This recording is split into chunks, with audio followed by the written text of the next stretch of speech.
Today we're going to focus the bulk of our time with one of our favorite speakers for this series, with Dr. Josh Wee and Dr. Shivan Mehta, who are both here from UPenn. It's the Shivan Mehta Assistant Professor of Medicine. That's what it is. I'll get it right yet. From UPenn. And today we're talking about something that's really important, and it's the idea of how do we make normal these behaviors that may be new to us, but if we don't find a way to make them normal and make them 100% in compliance, we are not going to be able to beat back this virus and to take back control of what was normal before February or March of this year. And I heard this presentation by Dr. Wee a few weeks ago, and I asked him if he would come and present it to you because he knows the environment in which you work. He knows the challenges that you face, and I don't want to eat up any more of his time, but I would like to call on Dr. Wee to provide his presentation. Thank you.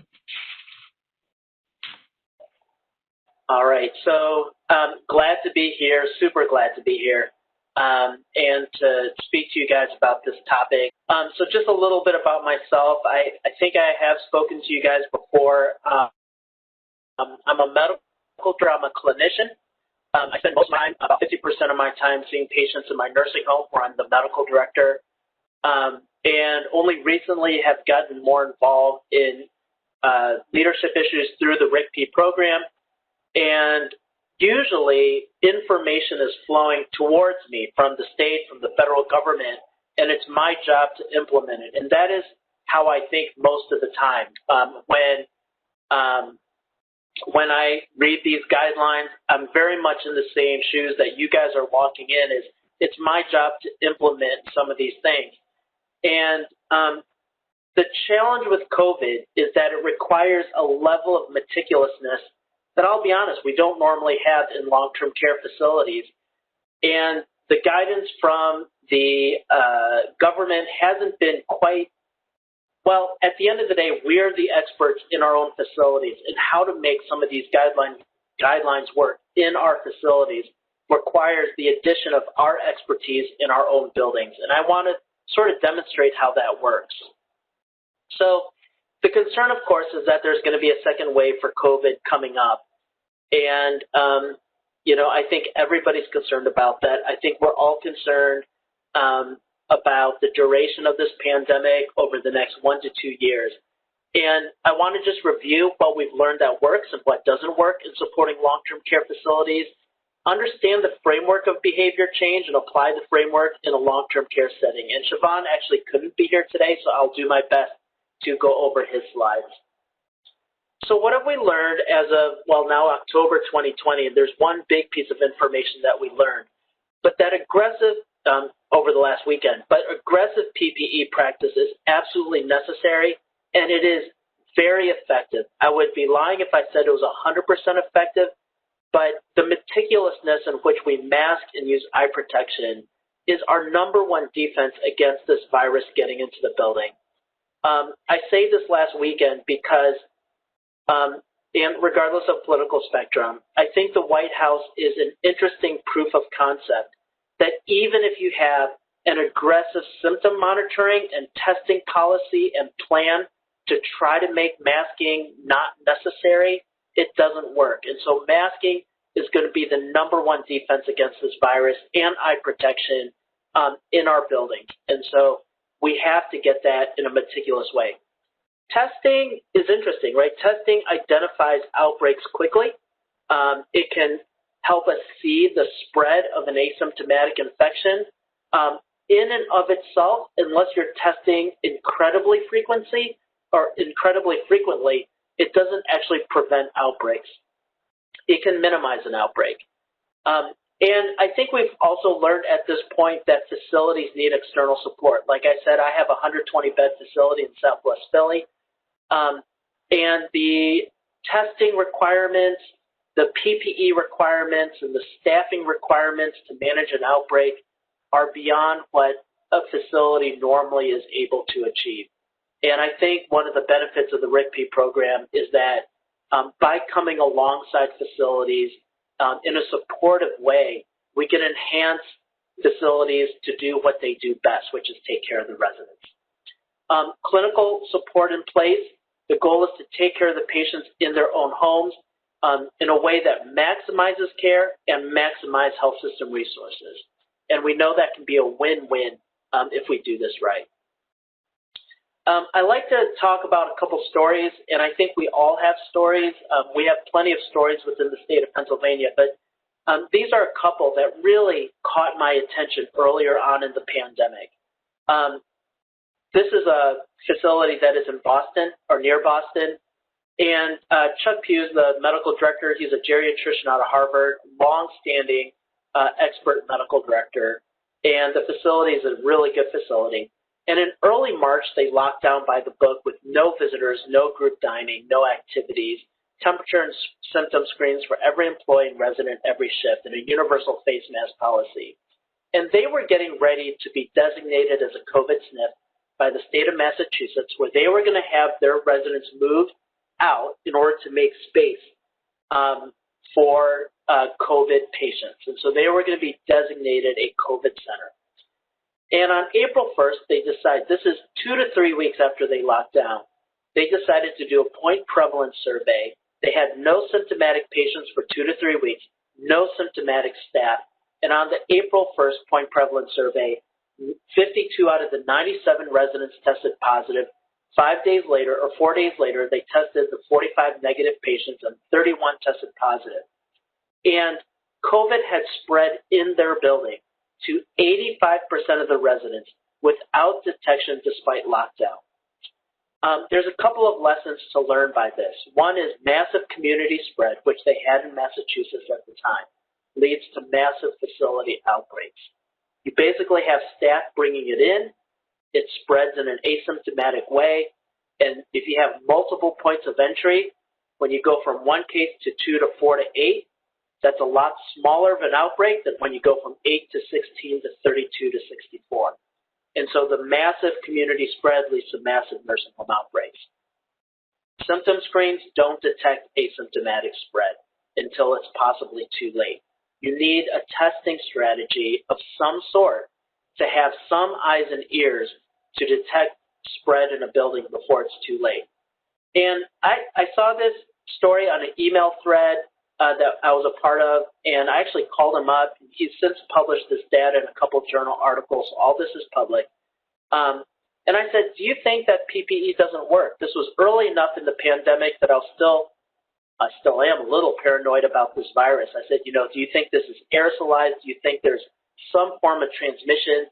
Do you think surgical masks are not enough? We need to be dressing in bunny suits head to toe. And he said, no, he said PPE does work. It's just that nobody took it seriously until they had their first positive result. And so people were, I would assume, like any nursing home or facility, cutting corners and break rooms and pulling down their masks. And it was, that crack was just enough to get a massive spread. This is my facility, and this is what my facility looked like on day 8. So on March 20th, we had our first positive test result, and this is a hallway, this is a wing of my building, and in the bottom right, we had a patient that was our index patient in the quad room. And 7 days later, we had spread throughout that whole wing. And again, I've told many people this, I have never seen a virus spread so fast in a nursing home setting. My brother's an infectious disease doctor, and I was just talking to him this weekend about it. They're developing vaccines for other types of respiratory pathogens. He works for Johnson & Johnson. And I said, John, this is a categorically different virus. It spread so fast. And on this day, on Friday, March 27th, I thought that I had lost control of the building. We have 4 wings in a nursing home. And I was convinced that, I wasn't convinced. I was afraid that we had lost containment on this wing and that it had spread to the entire building. Now, what I didn't know is that this was the peak of our infection. And we ended up only having 2 other cases on different wings. and we had locked down on March 23rd or March 22nd, where we instituted a universal face mask and eye protection. And I will tell you, my facility did a pretty good job, mainly because everybody was scared. And I was there a lot during the day and at night. And people were doing a really, really good job. And what I thought was going to be the peak of what I thought was a loss of control, we actually were able to contain it to this wane. The third thing is what I'm sure some of you may have heard and what we're seeing on rapid responses to facilities. I've been to maybe a dozen facilities as part of the RCP. We're seeing facilities with inconsistent PPE practices, signage in zones are not adequate, lack of social distancing in break rooms, facilities just not reacting fast enough to new positive cases. And sometimes I wonder, if we're learning enough from some of the things that we've learned. As of September 4th, and I can absolutely update these numbers for Thursday, but, we have almost 500,000 cases in nursing homes, over 80,000 deaths at this point. And I just read an article last night about over 150 nursing homes in Wisconsin, which is a real hotspot right now, have significant outbreaks in their facilities. And so even though we know what to do in terms of PPE and testing and staffing support, we are continuing to get full building outbreaks. It's not as bad as April when practically every nursing home in Philadelphia had positive cases and whole building outbreaks. But it's really hard to say that we've effectively implemented everything we know. Dr. Wee, if I could just add something. I was just on a call regarding surveillance at 1 o'clock this afternoon, and while this statistic here is that 41% of deaths in the U.S. are due to nursing homes, in Pennsylvania, the Commonwealth as a whole, 68% of cases are in long-term care facilities. That's nursing homes, long-term personal care, assisted living, and congregate housing homes. 68% of the deaths are in those congregate facilities, and that's not a statement of blame. That's a statement of fact that we're all trying to work together to make sure we get, that number stabilized. But it's maybe 41% across the state because some of the states, to your point, Dr. We are slow and are now starting to see the cases that we saw in the Commonwealth of Pennsylvania in March, in April, in May, and so on. Yeah. So Pennsylvania has one of the highest, I think, top 5 in terms of percent of deaths in long-term care facilities. And, the mission is to try to bend that curve and to really be effective at decreasing that numbers, because when I'm not weary from this pandemic, and I can be honest with myself, we are still at the beginning. And the challenge is that we get a lot of recommendations from the government, HONS, CMS guidelines, wonderful new F-tags. We get surveys, we have infection control surveys and fines. And the reality is that the government telling us what to do, in other words, use universal face masks, and then finding facilities for it, has not been an effective strategy to getting facilities to implement meticulous care, right? So I was just in a hospital. I work at the University of Pennsylvania, and I walked in onto a general med floor, and I see everybody with eye protection on the tops of their heads, but I don't see anybody actually using it.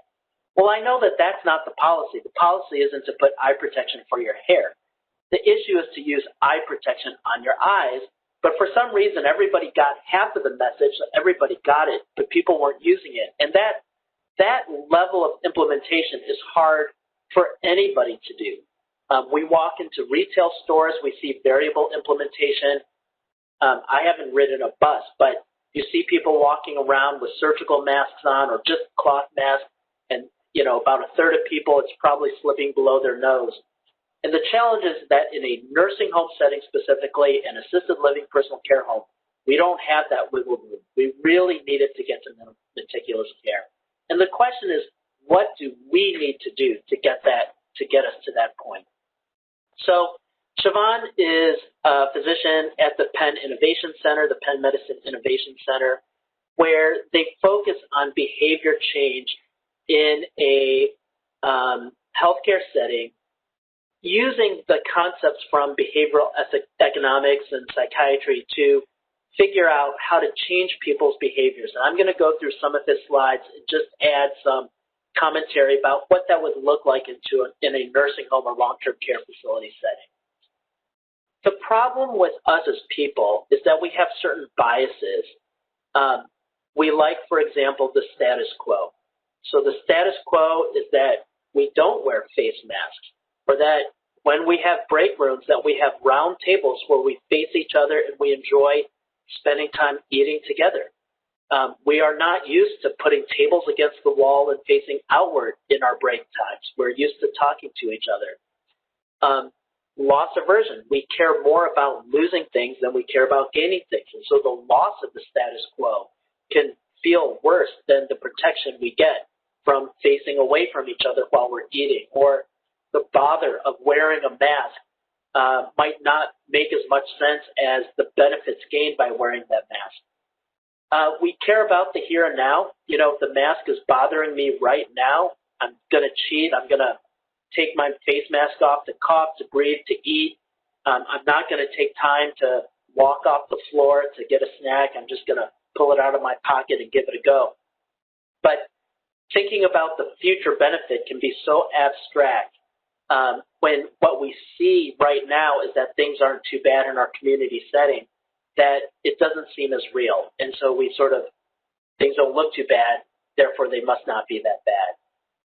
And framing messages as to why we are doing things can change how we respond to these interventions. So this is an example that Siobhan likes to use about buying protection plan when you take a flight to London. And the way the website does it is they frame the message so that way it incentivizes you to spend $56. And so you can see that they compare the $56 plan for insurance protection for your trip to the $865 that it would cost if you couldn't go on your trip and you had to give up the entire price of the ticket. And they have other things like the 100% flight refund, the $1,000 for lost baggage, the $15,000 for emergency medical transportation, and they're trying to compare it to that $56. They use different colors to emphasize sort of a default. And so this is meant to sort of frame the message, frame a default, and get people to click yes versus having them click no, I'm willing to risk. And so the no is a loss, makes it feel like you're losing an opportunity to get protection. And then they also add at the bottom that Mary got $468 back when she canceled her flight. So it's the idea that other people are doing it. You should also click yes. How this would work in a mask setting, for example, or in a break room setting, is to make certain things a social norm, for example, where everybody is wearing a mask. Everybody may even have the same mask because the facility has given the same PPE to all their staff. And so if you're the one person not wearing that mask because you want to wear a knit mask or your own fancy cloth mask, it's going to stick out. It's going to look different. You're going to be noticed. Another is facilities that will put a PPE station by their front door so that when you walk in, your PPE with your name on it on a bag is right there. And you put on your face mask and your eye protection, and then you go about your work. And so that way it's right there with your name on it. You feel a sense of obligation to go ahead and use it. There's different ways to try to get people to change a behavior. One is to opt in. This has been described in the retirement literature, like how to save for retirement. It's also been described for things like cancer screening. So one is that a person has to choose to sign up with a retirement broker and decide how much money goes into that. An opt-out would be, for example, where you say, we're going to maximize your IRA unless you choose to opt out. And that makes it a much higher percentage of people that then save for retirement. Another would be mandatory flu vaccines. So, for example, one of our OCMED doctors was saying that even if you don't make it mandatory, if you have a building where you have a flu vaccine day, where you say on this day, on Halloween, we're going to vaccinate all the patients and all the staff, and it becomes a social norm for that day, and you bring it to where the people are, that becomes a much stronger nudge. That gets a much, much higher level of flu vaccination than saying, please go to your doctor. You have to make a decision to go to your doctor and get the flu vaccine. Much, much lower rates. Now, at the University of Pennsylvania, it is mandatory. I got an email today. If I don't get my flu vaccine, I'll be fired. So it becomes a mandatory requirement, and of course, that gets a much higher compliance.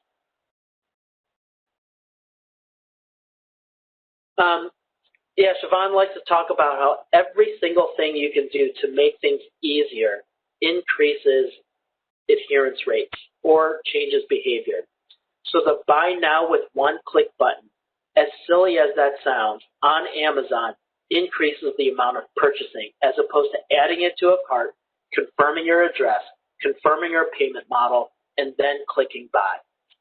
So every step you cut out to make things easier. So I was in a facility where they had a huge wings, 40-room wings, and they have hand sanitizer approximately every 10 rooms.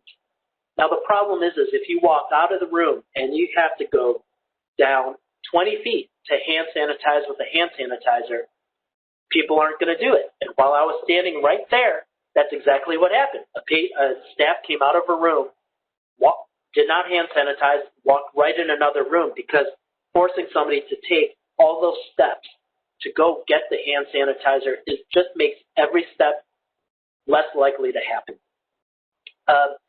There was a hepatitis C screening, which is a big push within Pennsylvania, and people were either given a letter from their PCP or a letter with the lab requisition already in the letter, in the envelope.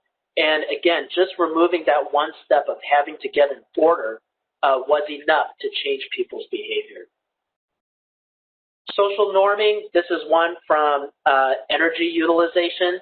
So, for example, if people are given feedback, you wear your mask 20% of the time when everybody else does it 80% of the time, that type of feedback will change behavior. And you can change behavior for both good and for bad.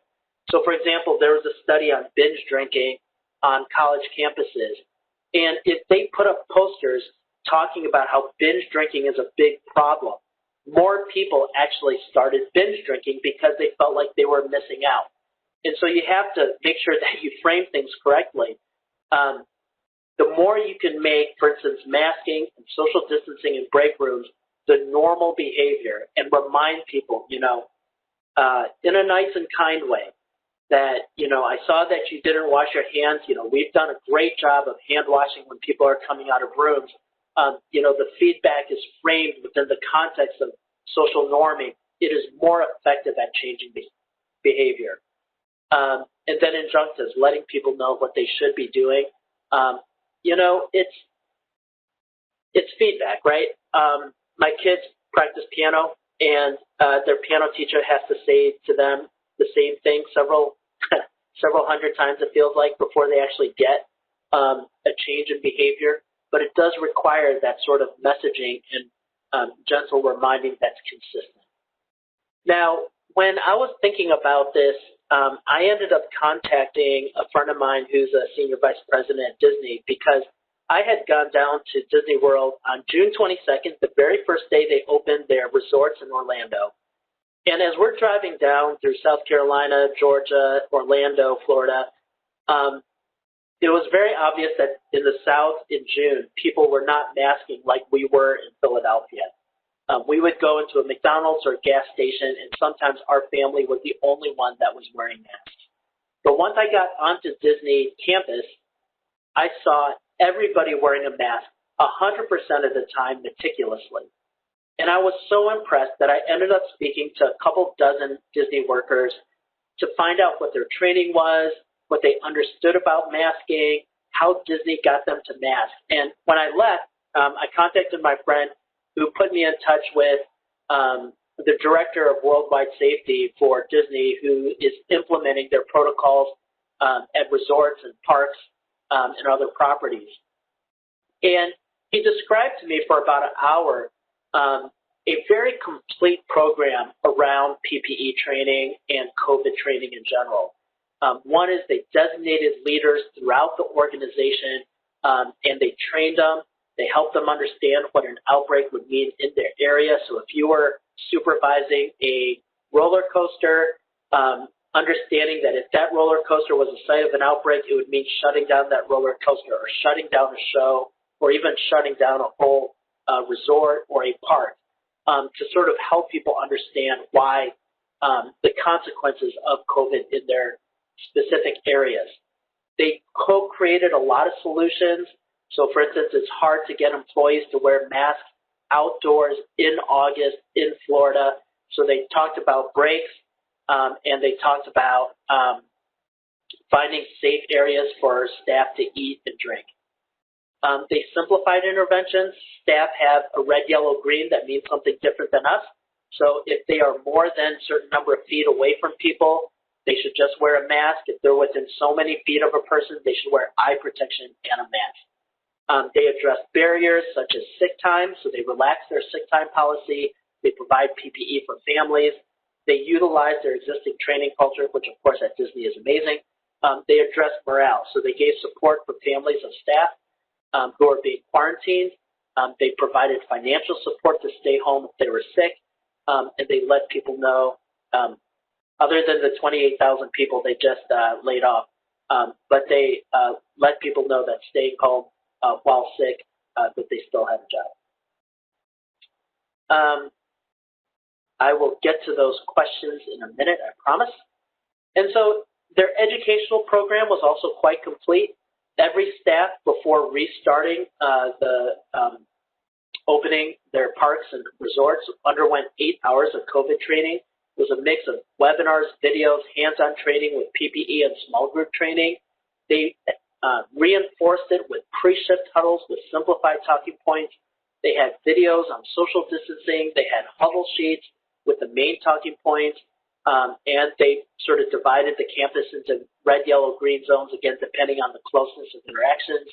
They used team meetings to roll out education. The feedback, there were visual signs everywhere. Every single place you went, there was a sign on hand washing and masking and distancing. They had designated staff that they called the Incredit Crew, who were there for observation and feedback. And the Incredit Crew have very specific communication training through their HR department on how to gently but effectively give feedback to both employees and guests. For managers, they were given communication training along with the Incredit Crew on PPE feedback. And this is what they look like. So they're given special shirts. And those little signs that they're holding up, which is, you know, a nose and a mouth on the end of a stick, is meant for them to be able to give feedback to a guest or even another employee that they can see your nose and mouth. On the back of the sign, it says, please cover your nose and mouth. And then if they need to, they can walk up to a person and say, please cover your nose and mouth. And then if somebody's really resistant, if it's an employee, they can report to supervisor. If it's a guest, they can call security. But it allows them a whole framework of giving feedback to people about their mask wearing. Collaboration was built into this. They collaborated with unions and other key stakeholders. They solicited feedback from staff through anonymous surveys. They had open forums for discussion. The leadership had a way of getting feedback all the way to the top. They monitored social media, and they had 1 million people walking around with clipboards auditing. So putting it together, from what Siobhan said and sort of what I've learned talking with Disney and just thinking a lot about how do we implement really effective behavior change, because it's not enough just to know that masking is useful, although that would help some people. But To me, it does start with leadership. Having defined leadership with clear roles that are visible to the facility. Simplifying information is one of the key steps. I know one facility where one of the corporate owners or managers throws these 80-page PDF documents in a shared drive folder, and that is paralyzing. But you simplify information for your facility. You have to be skilled at crisis communication. I'll be honest, I kind of just want to go back to my day job. I really don't want to be a leader in a pandemic. None of this is my cup of tea. All of this I've had to learn, and if you guys are like me, this isn't what you wanted to do either, but it is something we're having to learn. You have to have good relationships and trust with the staff, which is a prerequisite to behavior change, but not sufficient. It requires a large dose of humility and flexibility. There's this document. I hope you can screenshot or get this link. I love this document. Again, I'm not a natural crisis communicator. I've had to learn a lot. Usually I learn by making mistakes, but I've learned a lot over the last 6 months.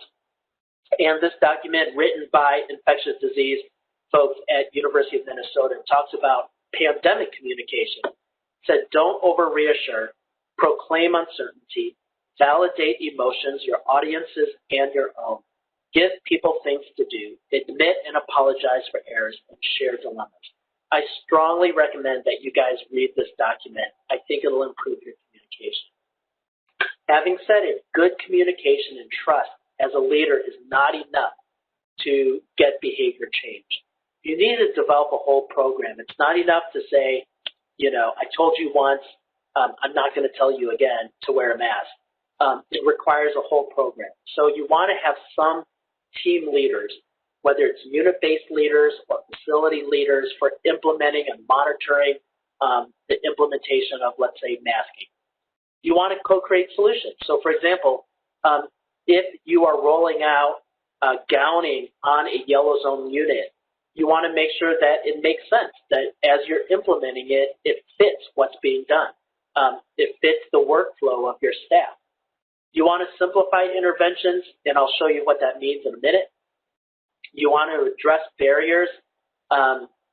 You want to, first of all, even be aware of the barriers, but you also have to address them. You do have to address morale and emotions. I will tell you that this pandemic is a lot more than leaders being right. It's a lot about leaders being kind and encouraging to their staff. So support your staff, support the families with PPE, maybe even with financial support, utilizing your existing culture. All the culture that is designed to maximize quality of life for residents, the things that we do to make our residents as happy as possible. We do have to utilize what's effective and also use it to address infection control. There's a hierarchy of social incentives. One are private things. So, for example, when I go home, none of you will see that I had a hot dog at lunch today. But now that I said it out loud, I know that I probably should eat something more healthy for dinner. So some activities are private and it doesn't lead to much behavior change because I think I'm the only one that notices or sees it. But activities are witnessed. There's an ability to influence that behavior. When it becomes more purposeful, support from others. So if I'm trying to lose weight, somebody checks in with me and says, hey, Josh, you look like you're doing pretty good. Or I notice you're eating a salad. That type of input is effective at changing behavior. When the support is reciprocal, let's exercise together, that becomes a much more effective behavior change program. Finally, if you embed it in team incentives, that would be sort of the most structured way of nudging behavior. And so you can think about, and there's a whole article on this, so you can think about utilizing some of this to change behavior. Again, most of my non-clinical time is doing education. And the most effective way to educate is to educate all the time through a variety of methods. So yes, I think we need to provide our staff with good information, but then we also need little nuggets of information in timely ways, whether it's daily reminders through pre-shift huddles or team talks, in-time reminders with just-in-time training through observers, simplified education, really concrete education. And you need feedback because nobody most normal people, none of us do things 100% right the first time. And so there's ways of getting a commitment. Hey, listen, will you keep the mask on before over your nose and mouth? Having somebody says, yes, I will do that, is a way of getting initiative on commitment. Visual signs is another way of reminding people what should be done, people to observe and give verbal reminders and feedback, and, worst case scenario, disciplinary reminders. Wearing a mask properly is a non-negotiable right now. I think people do need training on how to get feedback. I think you do need collaboration. We need to win people, not win arguments, and build relationships with key stakeholders. So unions, there's a fascinating article that nursing homes with unions had lower mortality than nursing homes without unions, but engage your employees. You're not just telling them what to do, you're getting buy-in. As a primary care doctor, unless I tell my patient why they should take a medication every day for the next 5 years, unless they are bought into that, they're not going to do it. And buy-in is really important. So that's going to be very relational. You do have to build relationships with the government, DOH and DHS. That's where your support is going to come from. Professional organizations, industry organizations, your local hospital and health systems. You may want to do some anonymous surveys among your staff or some observation and auditing. But the more input, the more flexible, and the more feedback you get into your program, the more effective it's going to be. Again, I think we need to have more formative interventions. And formative interventions are interventions that lead to feedback, which lead to behavior change, as opposed to summative information or interventions, which are like surveys. They just tell you if you're doing a good job or a bad job, but they don't actually tell you what's necessary to change. So whether we have like a drive-by education, I mean, these HANs drop like twice a week, it feels like.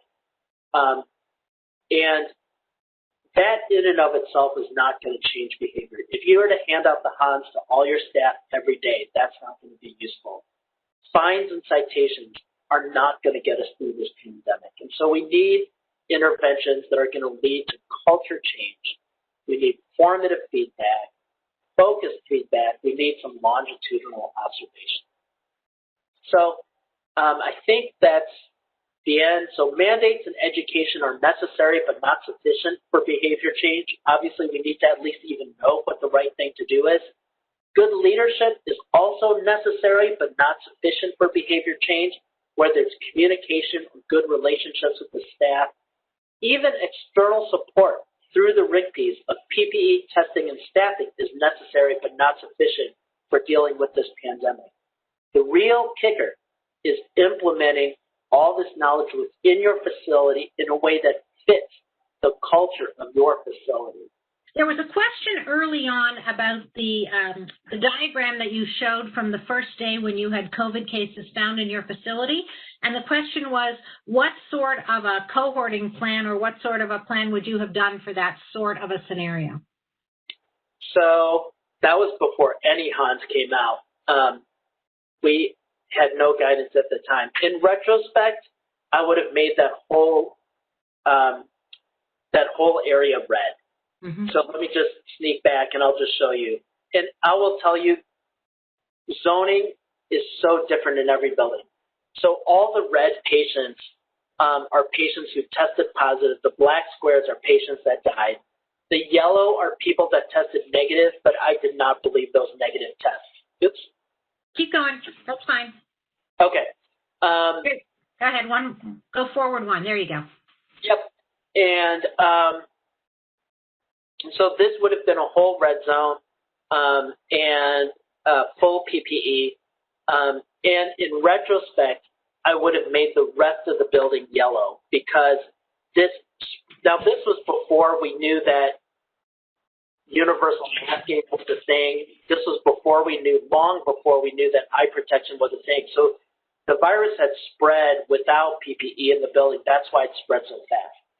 In retrospect, I should have made the other three wings of the building yellow with everybody in mask, eye protection, gown, and gloves, change between patients for all patient care. We were fortunate that the mask and eye protection was enough to prevent other staff from we had no more staff infections after this day. And we had just 2 patients that tested positive asymptomatic the next week. But we were very fortunate. But yeah, I would have made this a red zone. So, Dr. Wee, you mentioned something that's really very important, and that is we know different, maybe not more, maybe not better, but we know different stuff now than we knew then. And I think it's really important for everybody on the webinar to understand that the best laid plans will change when we get more information, when you get more hands, when you get when the situation changes within your facility. And it's your job, as unfortunately as administrators, to roll with those sorts of punches. But that's why we think it's really important to always seek out expert advice, whether that's from the Department of Health, the Department of Human Services, CDC, your RICP that can help you, a medical director that might be able to come in and help you. This burden doesn't have to be borne by you alone, and there's no shame in saying, geez, it's October, I guess I should have known this already. If you know enough to ask the question now, then now is the time to move on that question. So we're constantly in a state of learning, all of us, and I think Dr. Wee would agree, constantly in a state of learning with this pandemic, because it is a few steps ahead of us even today. Yeah. So there's a question here about the difficulty of putting out hand sanitizer or alcohol hand rub when you have patients that you're worried might drink it. So any suggestions on how you can keep residents safe while keeping those sorts of supplies handy? Yeah, so I will tell you that being part of the RICP, I probably have learned more than I have educated others. Going into the variety of facilities, I've really been amazed by the variety of long-term care facilities, including intermediate care facilities that are out there. I am so amazed by the care delivered to the variety of patients who need long-term care, from 2-bedroom apartments to 400-bed facilities. That is going to be the creativity that will have to be implemented at a local level. I mean, you may want to have staff keep it in their pockets. I mean, I literally, actually, I don't have with me right now, but I keep a 2-ounce bottle of hand sanitizer in my pocket and just fill it myself. But that's a great question. You might not want to stick it on the wall where people could access it and drink it. I'll be honest, I hadn't even thought of that question before.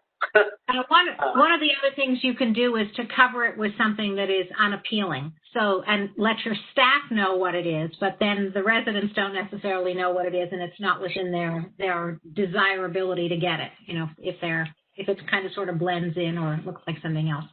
So here's the real. Well, let me just add. I think one of the principles to all of this is that it's trial and error.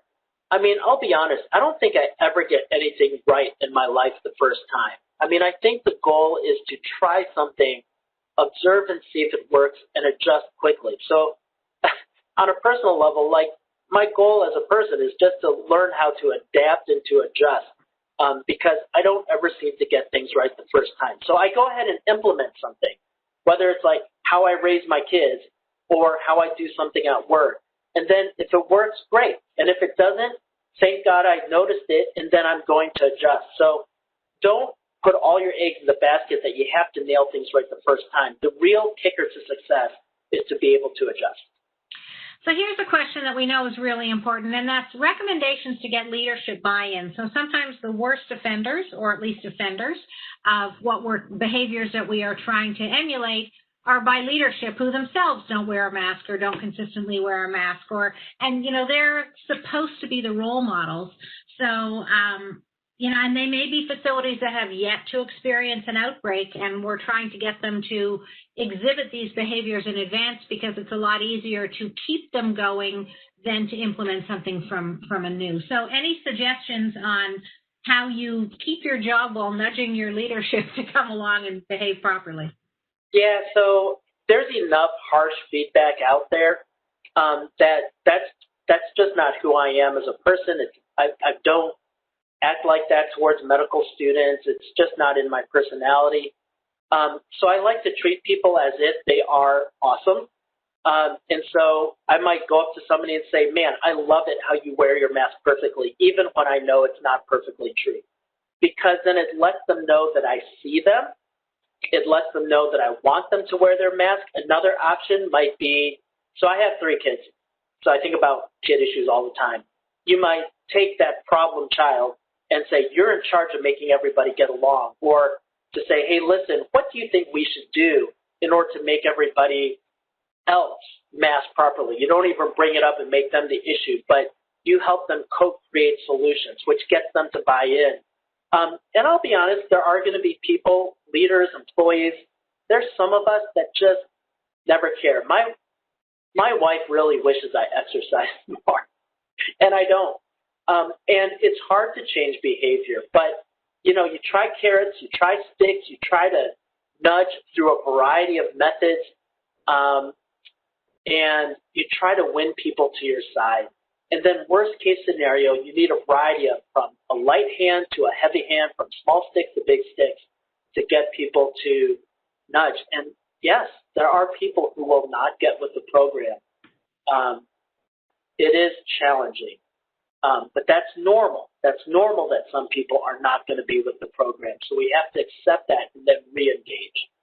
And one of the things that I think we've all learned over time as managers is sometimes you have people who are managers by virtue of their position, and then you have some that are managers by virtue of the social situation. So, they may be the leader that is anointed by fellow staff members. They're, for lack of a better word, the cool person.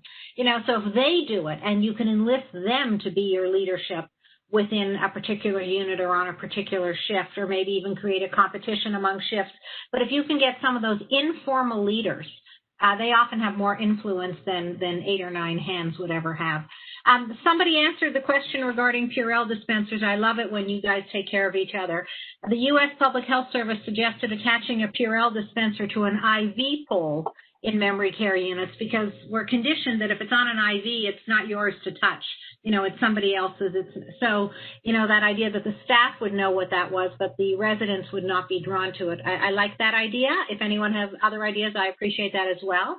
Dr. Wee, can you talk a little bit more about the rationale for eye protection? So, the verbiage on this is really challenging. So there is a big debate on whether this is an aerosolized virus.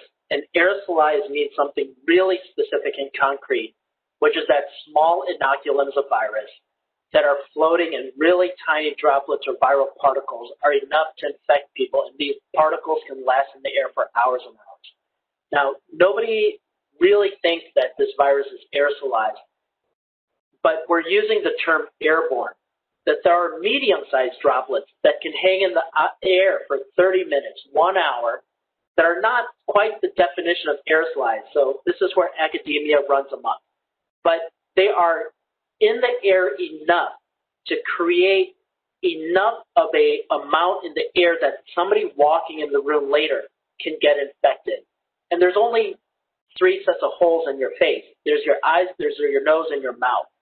And if you cover those, you're not going to get infected with this virus. You can dip your hands in this virus, wash them, you won't get infected. Eating the virus is very unlikely, but not impossible, to get sick by eating things because you have stomach acid and whatnot. Just having it on your skin isn't going to do it. And so by covering your face, your eyes, your nose, your mouth, that's the most effective way to prevent from getting sick. So let me show you what we are doing to simplify the education and management.